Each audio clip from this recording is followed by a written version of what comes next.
भारत मुख्य रूप से एक कृषि प्रधान देश है। किसान परिवार द्वारा जमीन की जुताई करके फसल उगाने की प्रक्रिया को खेती कहा जाता है। यह सच है कि कृषि भारत की रीढ़ है, लेकिन इस बड़ी जिम्मेदारी को अपने मजबूत कंधों पर उठाने वाले किसानों के हालात क्या है? क्या वो वाकई में संतुष्ट हैं? इस सवाल का जवाब किसी के पास नहीं है। भले ही किसान दिन रात एक करके अच्छी से अच्छी फसल उगा ले, लेकिन बहुत कम ही ऐसा होता है कि उसे अपनी फसल की सही कीमत मिल जाए, जिससे वो अपना घर परिवार चला पाए। बल्कि कई बार अपने फसल की न्यूनतम कीमत भी न मिल पाने की वजह से उसे कई दिक्कतों का सामना करना पड़ता है। अक्सर देखा गया है कि समाज या देश का पेट भरने वाले किसान को अपने ही परिवार का पेट भरने के लिए जूझना पड़ता है, और इसी वजह से बहुत से ऐसे लोग जो यह मानने लगे कि अगर वो खेती करेंगे तो उनकी जिंदगी बर्बाद हो जाएगी, वो सब लोग खेती बाड़ी छोड़कर रोजगार या कमाई के दूसरे विकल्प ढूंढने लगे। और इसका परिणाम यह हुआ कि ग्रामीण लोग काम की तलाश में शहर की ओर जाने लगे। कड़वा है लेकिन सच है, महज खेतीबाड़ी के सहारे अपने परिवार की गुजर बसर करने में असमर्थ ज्यादातर ग्रामीण युवा शहर की ओर कूच करने लगे, इस उम्मीद के साथ कि वहां उन्हें खेती के अलावा कमाई के और भी विकल्प मिल पाएंगे। ग्रामीण युवाओं का रोजगार की तलाश में शहर की ओर जाना धीरे धीरे उनके गांव को वीरान बनाने लगा। और इसी बात से चिंतित कुछ विचारकों, समाज सुधारकों और सामाजिक नेताओं ने अपनी दूरदर्शिता के कारण इस बात को समझा कि यदि समय रहते कोई ठोस कदम ना उठाया गया तो परिणाम गंभीर हो सकते हैं। इसीलिए उन्होंने गांवों को वापस उसकी मूल मजबूत स्थिति में लाने के लिए प्रयास शुरू कर दिए। और ऐसे ही तमाम दूरदर्शियों के नामों में पूरे सम्मान के साथ लिया जाने वाला सबसे पहला नाम है श्री M.V. कृष्णप्पा का। वह निकटवर्ती राज्य गुजरात में होने वाली श्वेत क्रांति से पहले ही बैंगलोर डेयरी का गठन कर चुके थे। श्री M.V. कृष्णप्पा ने अपने इस सपने को साकार करने में जरा सा भी वक्त नहीं गंवाया। इसीलिए उनके विचारों को रूप देने के लिए बैंगलोर मिल्क फेडरेशन की स्थापना की गई, जिसमें बैंगलोर शहर, बैंगलोर ग्रामीण और कोलार जिले को शामिल किया गया। राज्य की प्रमुख कर्नाटका मिल्क फेडरेशन के दायरे में आने वाले सभी संगठनों में यह एक बड़े नाम के तौर पर उभरकर सामने आया है। इसकी नींव बैंगलोर डेयरी ने रखी थी। 1965 में अस्तित्व में आया यह संगठन अब कई मायनों में बदल चुका है और आखिरकार 1988 में राष्ट्रीय डेयरी विकास बोर्ड की सहायता से सरकार के स्वामित्व वाली बैंगलोर डेयरी को बैंगलोर मिल्क फेडरेशन को सौंप दिया गया, जो अब एक बहुत बड़े संगठन के रूप में विकसित हो चुका है। वर्तमान समय में बामूल KMF के अंतर्गत आने वाले एक प्रमुख संगठन है, जिसने कई मायनों में अपनी एक अलग पहचान बनाई है। पिछले कई सालों में बमूल ने सफलता की ढेरों कहानियां दर्ज की हैं, और इसकी सफलता का श्रेय जाता है बामूल के लिए अपनी सेवाएं देने वाले सभी दुग्ध उत्पादक किसानों को, उनका प्रतिनिधित्व करने वाले निदेशक मंडल को, बामूल के लिए अपनी सेवाएं देने वाले सभी कर्मठ कर्मचारियों को और कई वर्षों से बामूल के साथ जुड़े सभी भरोसेमंद ग्राहकों को। 22 एकड़ जमीन पर बने बामूल ने शुरुआत में 50,000 लीटर दूध इकट्ठा किया, जिसे वैज्ञानिक प्रक्रिया से तैयार करने के बाद अपने ग्राहकों तक पहुंचाया। नतीजतन बामूल पर ग्राहकों का भरोसा दिन पर दिन बढ़ता गया।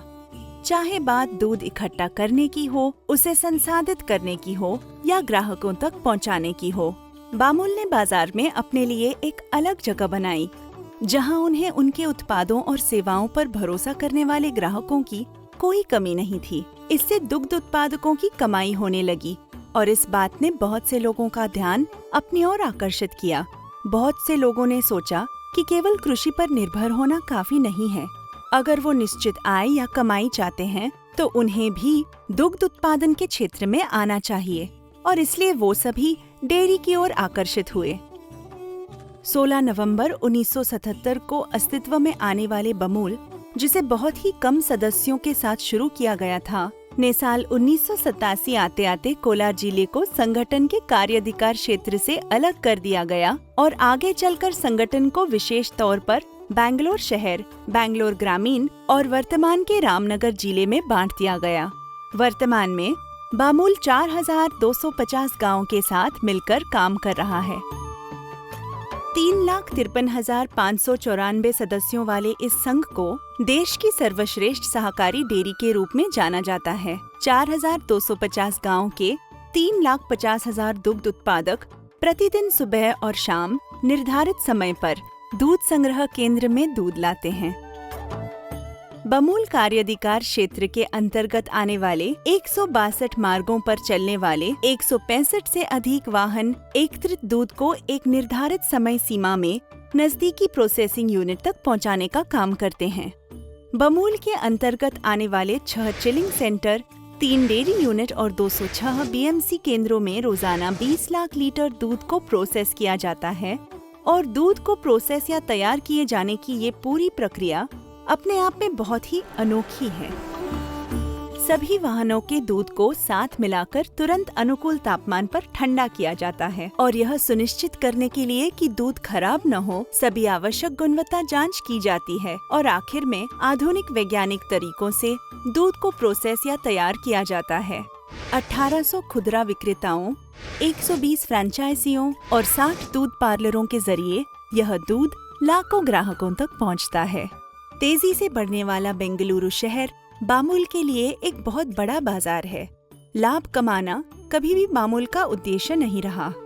लोगों के साथ मिलकर काम करना, उन्हें आत्मनिर्भर बनाना, महिला सशक्तिकरण और रोजगार की तलाश में शहरों की ओर रुख करते युवाओं को उन्हें अपने शहर या गांव में रुककर काम करने के लिए प्रेरित करना हमेशा से बामूल का उद्देश्य रहा है। ನಮ್ಮ ಐನಗರ ಕ್ಷೇತ್ರದಿಂದ ಒಂದು ಉದ್ಯೋಗಗಳು, ಒಂದು ಡೈರೆಕ್ಟ್ ಎಂಪ್ಲಾಯ್ಮೆಂಟ್ ಅಂದರೆ ನಮ್ಮ ಹಾಲು ಕೊಡ್ತೀವಿ ಈಗಾಗಲೇ 800 ಮಂದಿ ಕಾಯಂ ಉದ್ಯೋಗಿಗಳಿದ್ದಾರೆ. ಸುಮಾರು ನಮ್ಮ 3 ಡೈರಿಗಳಿಗೆ ಸೇರಿಸಿದರೆ ಸುಮಾರು 3,000 ಕಾಂಟ್ರಾಕ್ಟ್ ಲೇಬರ್ಸ್ ಇದ್ದಾರೆ. ಇದೆಲ್ಲ ಜೊತೆಗೆ ಒಂದು ಗುತ್ತಿಗೆದಾರರು, ಇವರಿಗೆಲ್ಲ ಇಂಡೈರೆಕ್ಟ್ ಎಂಪ್ಲಾಯ್ಮೆಂಟು. ಅವರಿಗೆ ಈ ಸಂಸ್ಥೆ ಒಂದು ಪರೋಕ್ಷವಾಗಿ ಒಂದು ಉದ್ಯೋಗನ ಕೊಡ್ತಿದೆ. ಜೊತೆಗೆ ನಮ್ಮ ಗ್ರಾಮಾಂತರ ಮಟ್ಟದಲ್ಲಿ ಇದೆ ಸದಸ್ಯರು, ನಮ್ಗೆ 3 ಲಕ್ಷ ಜನ ಸದಸ್ಯರಿದ್ದಾರೆ. ಆ 3 ಲಕ್ಷ ಜನ ಸದಸ್ಯರಿಗೆ ಒಂದು ಅವ್ರಿಗೆ ಆರ್ಥಿಕವಾಗಿ ಅಭಿವೃದ್ಧಿ ಆಗಲಿಕ್ಕೆ ಒಂದು ಅವರ ಮಕ್ಕಳೂ ಸಹ ಇವತ್ತು ಉದ್ಯೋಗ ಕಷ್ಟ. ಇವತ್ತು ಸರ್ಕಾರಿ ಉದ್ಯೋಗನೇ ಅವಲಂಬಿಸ್ಕೊಂಡು ನಾವು ಜೀವನ ಮಾಡೋಕ್ಕಾಗಲ್ಲ.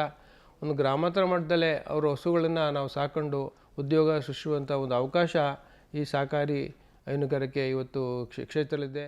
वर्तमान में किसानों को 27 रुपए 50 पैसे प्रति लीटर का भुगतान किया जाता है और सरकार की तरफ से भी 5 रुपए की अतिरिक्त सहायता दी जाती है। इसलिए डेयरी उत्पादन से जुड़े किसान समुदाय में खुशी का माहौल है। प्रोसेसिंग प्रक्रिया के दौरान इकट्ठी की गई वसा से डेयरी में कई चीज बनाई जाती है। सिर्फ दूध या दूध से बनाई जाने वाली दही, मक्खन, घी, दूध पाउडर, चीज और पनीर ही नहीं बल्कि इससे आइसक्रीम और मिठाई तक बनाई जाती है। 60 से भी ज्यादा डेयरी उत्पाद ग्राहकों तक पहुंच रहे हैं और इसके परिणाम स्वरूप बामूल अब तक एक लाभदायक संगठन बन चुका है। बामूल को अपने सहकारी प्रयासों और ग्राहकों को पसंद आने वाली बामूल उत्पादों को ग्राहकों तक पहुंचाने की व्यवस्था के लिए कई पुरस्कारों में सम्मानित किया जा चुका है और यही नहीं, इसे राष्ट्रीय स्तर पर भी सर्वश्रेष्ठ सहकारी डेयरी के रूप में मान्यता प्राप्त है। संघ की प्राथमिकता केवल ग्राहकों को कम कीमत पर बेहतरीन उत्पाद उपलब्ध कराना ही नहीं है, बल्कि दूध उत्पादक किसानों के समुदाय और परिवारों की बेहतरी का ख्याल रखना भी उनकी अहम प्राथमिकता है। इसलिए बामूल द्वारा दुग्ध उत्पादक सहकारी समिति सदस्य एवं कर्मचारी कल्याण ट्रस्ट की स्थापना की गई। राज्य में पहली बार बेंगलुरु दूध संघ पशुओं के लिए बीमा योजना उपलब्ध करा रहा है। इस योजना ने मिश्रित नस्ल का पशुपालन करने वालों किसान को आर्थिक सुरक्षा प्रदान की है। किसानों के लिए पशु बीमा सुरक्षा प्रदान करना संगठन की सबसे बेहतरीन योजनाओं में से एक है। संघ के कार्याधिकार क्षेत्र में 329 से ज्यादा कृत्रिम वीर्यसेचन केंद्रों और 2000 से ज्यादा पशु प्राथमिक स्वास्थ्य केंद्रों का नेटवर्क स्थापित किया जा चुका है। पशुपालन करने वाले किसानों के घर तक नियमित रूप से पशु चिकित्सा सुविधाएं उपलब्ध कराई जाती हैं। खुरपका मुंहपका रोग सहित कई संक्रमित और जानलेवा बीमारियों से बचाव के लिए पशुओं का टीकाकरण किया जाता है। इस तरह दुग्ध उत्पादकों को हर तरह से सुविधा और सुरक्षा उपलब्ध कराई जाती है। और यही नहीं, संतुलित भोजन वितरण, गाय के लिए रबर की चटाई और दूध दोहने की मशीन 50% की छूट के साथ उपलब्ध कराई जाती है। ಇವತ್ತು ಯುವಕರು ಹೈನುಗಾರಿಕೆಗೆ ಇವತ್ತು ಹೆಚ್ಚಿನ ಒತ್ತನ್ನು ಕೊಡ್ತಾ ಇದ್ದಾರೆ. ಈ ಹೈನುಗಾರಿಕೆಯಿಂದ ರೈತರ ಜೀವನ ಚೆನ್ನಾಗಿರ್ತದೆ ಅಂತೇಳಿ ರೈತರು ತಿಳ್ಕೊಂಡು ವ್ಯವಸಾಯದ ಬದಲಿಗೆ ಇದನ್ನು ಜಾಸ್ತಿ ಉಪಯೋಗಿಸ್ಕೊತಾ ಇರೋದು. ಎಲ್ಲ ಥರವಾದ ಹೈನುಗಾರಿಕೆಗೆ ಸಹಕಾರವನ್ನು ಕೊಡ್ತಾ ಇದ್ದಾರೆ. ಉದಾಹರಣೆಗೆ ಹಾಲು ಕರೆಯೋ ಮಿಷಿನ್ ಇರ್ಬೋದು, ಹುಲ್ ಕಟ್ ಮಾಡೋ ಮಿಷಿನ್ ಇರ್ಬೋದು, ಚಾಪ್ ಕಟ್ರ್ ಇರ್ಬೋದು. ಅದಲ್ಲದೆ ಹಸುಗಳ ಕೆಳಗಡಿಕೆ ಕಾಯಿಲೆ ಪಾಯಿಲೆ ಬರದೇ ಇರಲಿ ಅಂತೇಳಿ ಮ್ಯಾಟ್ ಇರ್ಬೋದು. ಆಮೇಲೆ ಅವ್ರ ಮನೆ ಬಾಗಿಲಿಗೆ ಡಾಕ್ಟ್ರು ಸವಲತ್ತು ಇರ್ಬೋದು. ಪ್ರತಿಯೊಂದು ಮನೆ ಬಾಗಿಲಿಗೆ ಪಶು ಆಹಾರ ಕೊಡುವಂಥದ್ದು ಇರ್ಬೋದು. ಎಲ್ಲವನ್ನು ರೈತರಿಗೆ ನಾವು ಸಹಕಾರ ಕೊಡ್ತಾ ಇರೋದ್ರಿಂದ ಬೆಂಗಳೂರಿನ ಹಾಲು ಒಕ್ಕೂಟಕ್ಕೆ ಹೆಚ್ಚಿನ ಹಾಲನ್ನು ನಮ್ಮ ರೈತರು ಸರಬರಾಜು ಮಾಡ್ತಾ ಇದ್ದಾರೆ. अनेकल में स्थित दुग्धशितन केंद्र का विस्तार करके उसकी क्षमता प्रतिदिन 1 लाख लीटर तक बढ़ा दी गई है। बायरापटना दुग्धशितन केंद्र की क्षमता 2 लाख लीटर प्रतिदिन की है। डोडा बल्लापुरा दुग्धशितन केंद्र की क्षमता 1.6 लाख लीटर प्रतिदिन की है। सोलूर दुग्धशितन केंद्र की क्षमता 2 लाख लीटर प्रतिदिन की है। विजयपुरा दुग्धशितन केंद्र की क्षमता 2 लाख लीटर प्रतिदिन की है। होसा कोटा केंद्र की क्षमता 2 लाख लीटर प्रतिदिन की है और कनकपुरा दुग्धशितन केंद्र की क्षमता 1.2 लाख लीटर प्रतिदिन की है। दूध इकट्ठा करने से लेकर उसको वितरित करने तक की समूची व्यवस्था के लिए आधुनिक तकनीक का चयन और इस्तेमाल करके संघ ने अपनी सभी व्यवसायों को पारदर्शी बना दिया है। साल 2005 में बमूल को ईंधन संरक्षण में महत्वपूर्ण उपलब्धि और योगदान के लिए राष्ट्रीय ईंधन दक्षता पुरस्कार से सम्मानित किया चुका है। साल 2007 में अपने सुरक्षा मानकों और उचित व्यवस्था के लिए औद्योगिक सुरक्षा पुरस्कार से नवाजा गया।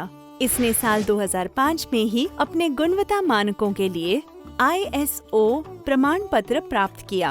अपनी उत्कृष्ट गुणवत्ता के लिए प्रमाण पत्र हासिल करने वाले बमूल को FSSAI क्वालिटी मार्क और FSSC लाइसेंस भी मिल चुका है और विदेशों में अपने कई उत्पादों जैसे दूध पाउडर, मट्ठा पाउडर और मक्खन को बेचने के लिए आवश्यक लाइसेंस भी प्राप्त है।